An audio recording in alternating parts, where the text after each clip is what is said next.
E eu, então, mostrei os textos que eles apresentam na Bíblia deles e mostrando os erros de tradução e como eles distorcem a própria Escritura para defenderem aquilo que eles acreditam. Mostrei também que esses que batem em porta, eles não sabem nada, né? Na verdade, são aqueles que traduzem mesmo, pessoa da elite deles lá nos Estados Unidos e que passa para o resto do mundo. Mas a questão é que negar a Trindade é negar a fé cristã. Não há como ser cristão verdadeiro negando a Trindade. É por esta razão que eu tenho dado esta ênfase aqui no nosso estudo. Quando a gente olha, por exemplo, o credo apostólico, os irmãos conhecem, né, o credo apostólico, que não é da Igreja Católica, viu, como alguns podem pensar, porque ele é antes da Igreja Católica Romana existir.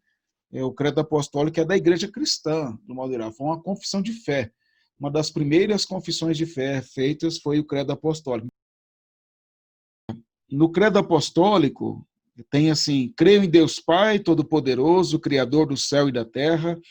Creio em Jesus Cristo, seu único Filho, nosso Senhor, o qual foi concebido por obra do Espírito Santo, nasceu da Virgem Maria, padeceu sob o poder de Pôncio Pilatos, foi crucificado, morto, sepultado, desceu ao Hades, ressurgiu dos mortos ao terceiro dia, subiu ao céu, está sentado à mão direita de Deus Pai Todo-Poderoso, de onde há de vir para julgar os vivos e os mortos. Creio no Espírito Santo, na Santa Igreja Universal, na comunhão dos santos, na remissão dos pecados, na ressurreição do corpo, na vida eterna. Amém.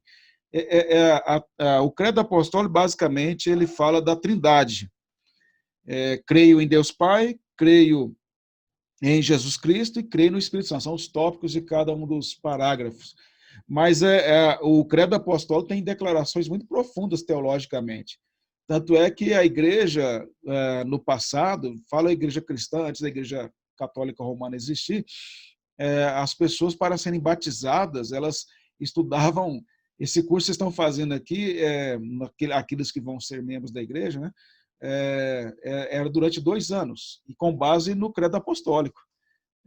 Lógico, o credo apostólico ele faz um resumo e ia na Bíblia, né? Estudando, por exemplo, fala da ressurreição nossa, de Cristo, fala da vida eterna, fala muitos temas teológicos aqui no credo apostólico. Apenas para vocês entenderem se a questão, a importância do credo apostólico e da Trindade, na verdade, a intenção minha é essa, de falar da Trindade. Então, todas as confissões cristãs sérias, né, que foram produzidas na história da igreja de 2000 anos, elas sempre reafirmaram a questão da Trindade. Não há como continuarmos, como termos fé verdadeira sem crer de fato na Trindade.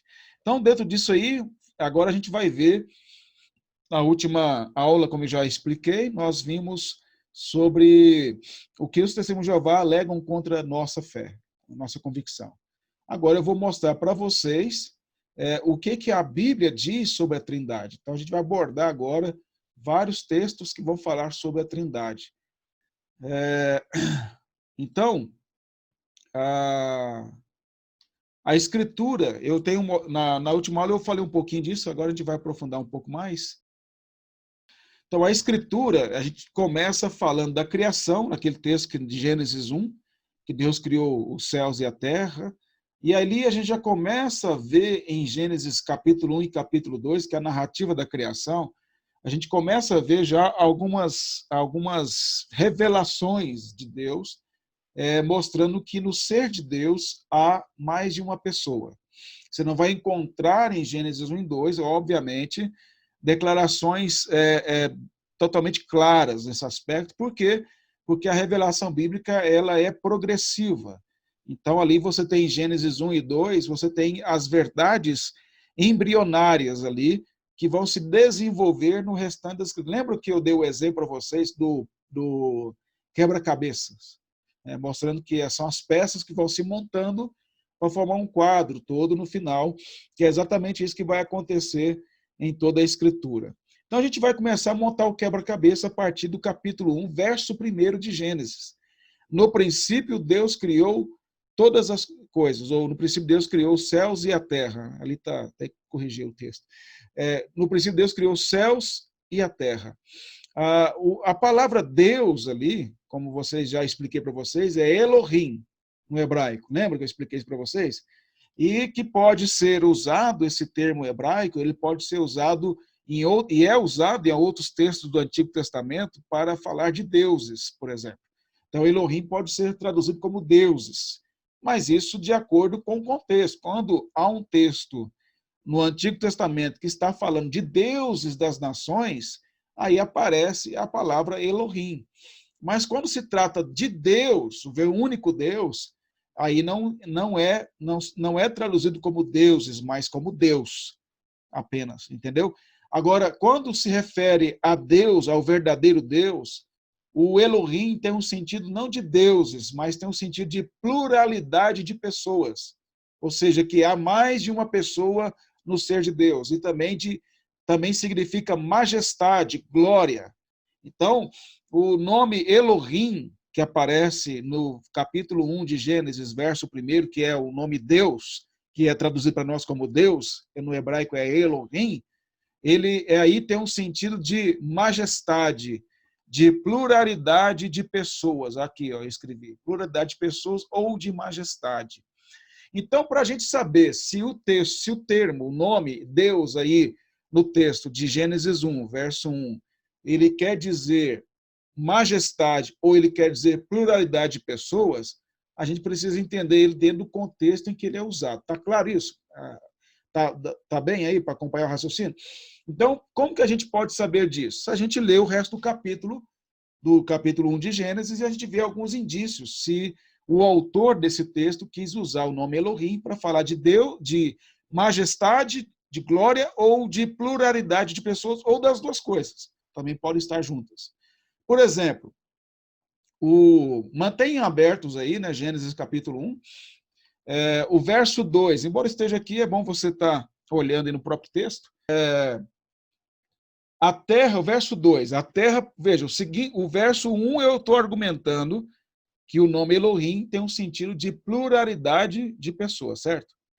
O verso 2 fala assim: a terra, porém, estava sem forma e vazia, e havia trevas sobre a face do abismo, e o Espírito de Deus pairava por sobre as águas.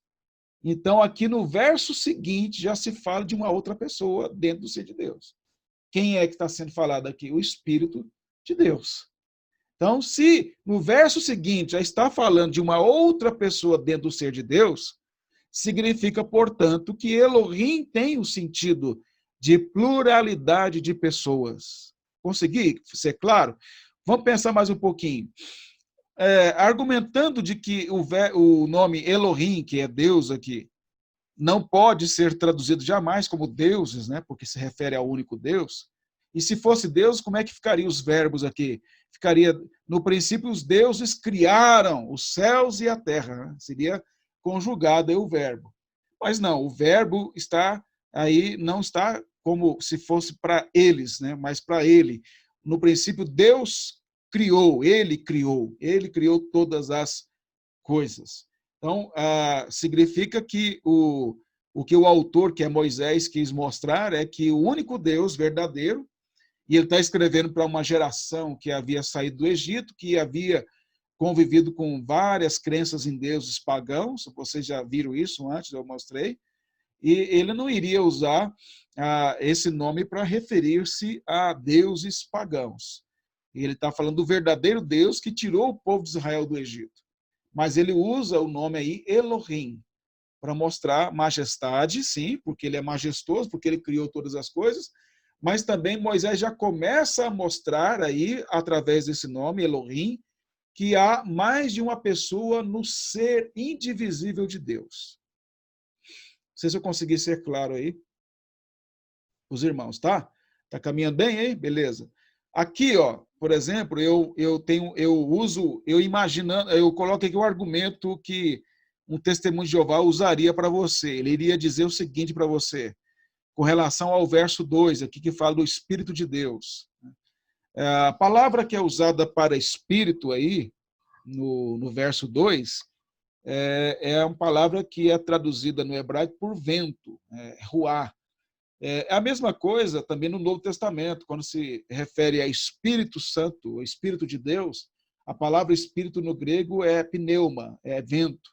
Mas esse uso de referir-se ao Espírito Santo como um vento, ou como algo nesse sentido, isso é usado pelo próprio Senhor Jesus, nessa comparação, não que ele seja igual a um vento, nada disso. Aí eles vão dizer que é por isso que ele é um vento, ele é uma força ativa de Jeová, aí vão distorcer tudo, né, que a Bíblia fala. Deixa eu só, vou até por curiosidade, eu não me recordo agora, eu acho que na última aula eu até olhei. Ah, sim, aqui na Bíblia deles está assim, no princípio Deus criou os céus e a terra, tá Elohim, tá certo. Ora, a terra mostrava ser sem forma e vazia, e havia escuridão sobre a superfície da água de profundeza, e a força, aí, ó, eles não traduzem o Espírito de Deus como o Espírito de Deus, traduzem como, olha que distorção absurda. Eles traduzem assim, e a força ativa de Deus. Está falando que eles já interpretam, não é nem tradução, isso é uma interpretação errada, e além de uma interpretação, é uma interpretação errada. Eles traduzem, o texto de Jeová traduz assim, e a força, ali está, e o Espírito de Deus, aqui está, e a força de Deus movia-se por cima da superfície das águas. Olha que absurdo.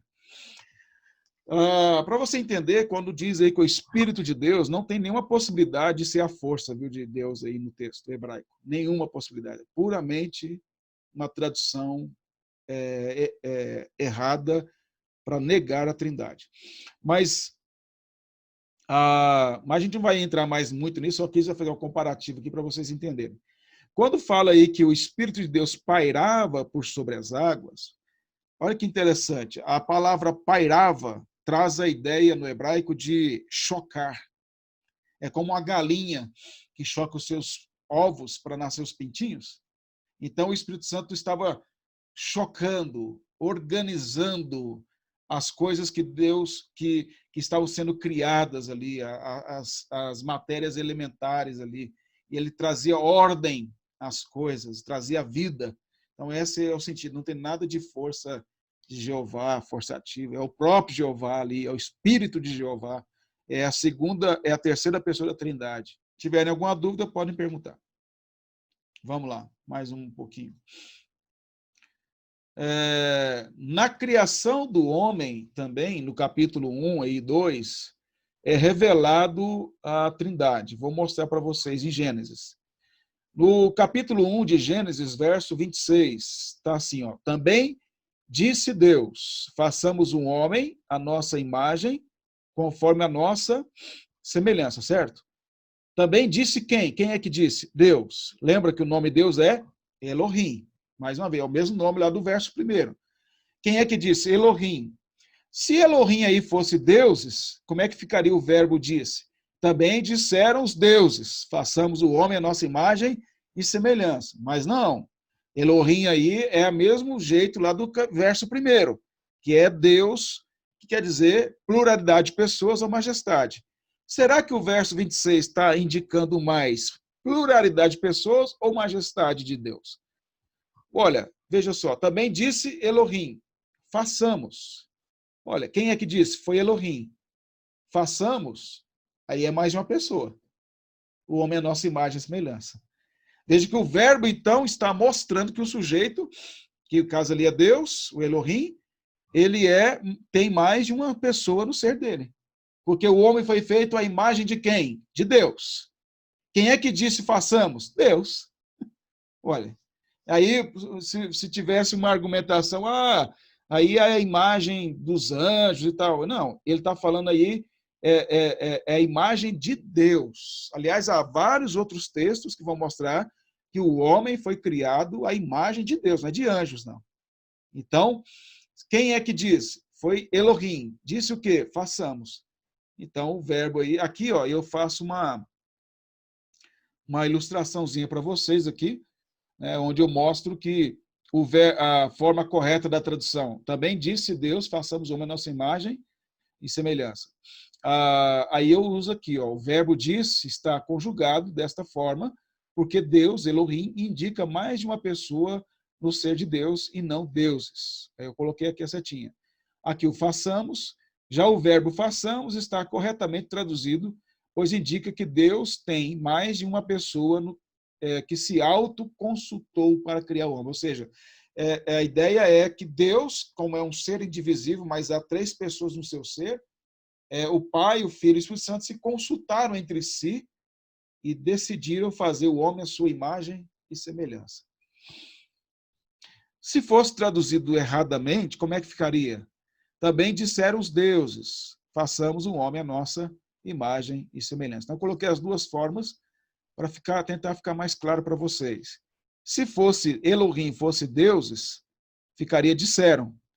Como Elohim não é deuses, mas é Deus, e quer dizer mais de uma pessoa no ser de Deus, fica disse Deus.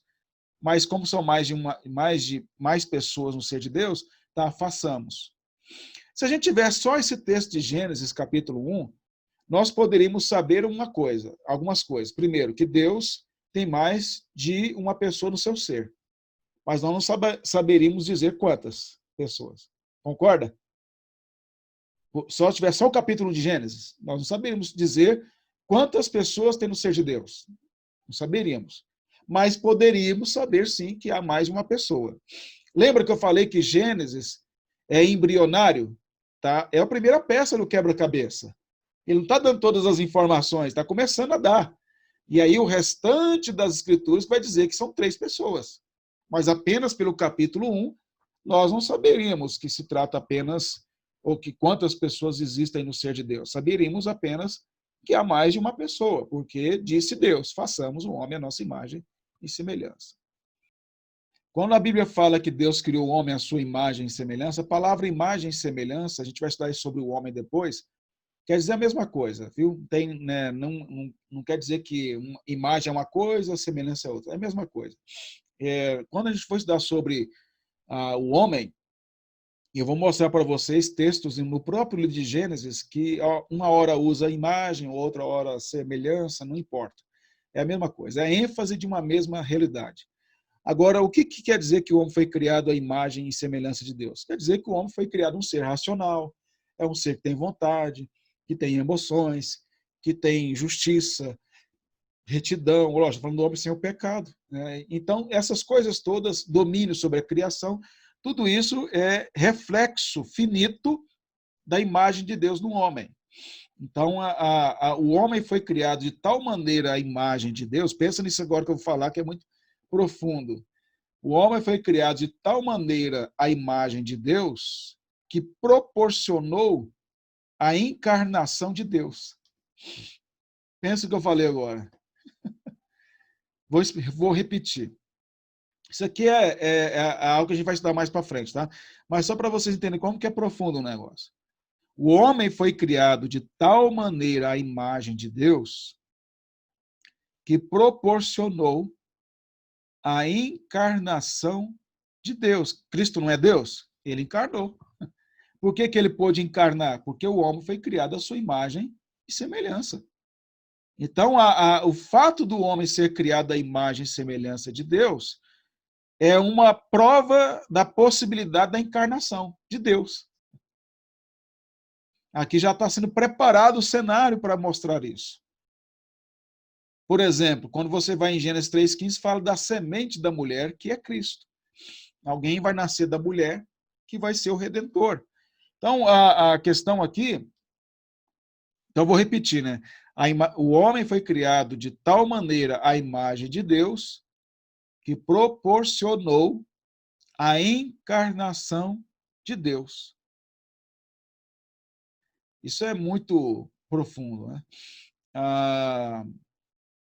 Então, só para ficar claro aqui,